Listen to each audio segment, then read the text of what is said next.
À l'aéroport de Calais, l'électricité parce que cet avion-là, c'est le premier avion électrique à traverser la Manche, parfum des grandes premières. Il n'a pas mis longtemps pour traverser la Manche. Moins de 40 minutes, il s'appelle l'IFAN, fan ventilateur en référence à ces espèces de deux grosses hélices qui ressemblent beaucoup à des ventilateurs. C'est ça qui le fait avancer. Petit avion électrique, 6 mètres de large, applaudi. Arrivé sous les applaudissements parce que oui, c'est une première. Ça vaut Louis Blériot en 1909, la première traversée de la Manche par un aviateur. Et bien là, c'est la première électrique, contrairement à Solar Impulse, dont on a beaucoup parlé, qui s'était attaqué à la traversée du Pacifique.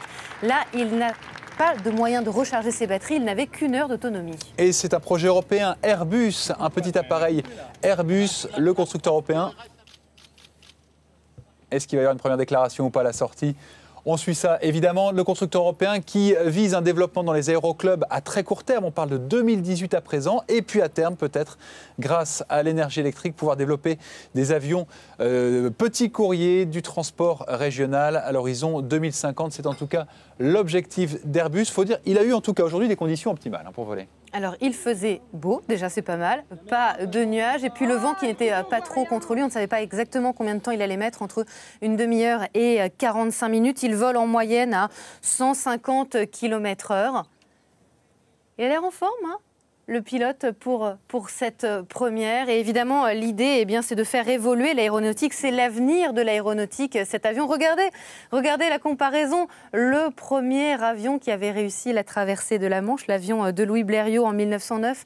Et voilà, son héritier, son successeur, celui, on disait, qui sera peut-être l'avenir de l'aéronautique, parce qu'aujourd'hui, les gros porteurs sont très polluants. C'est ça le problème de l'aviation.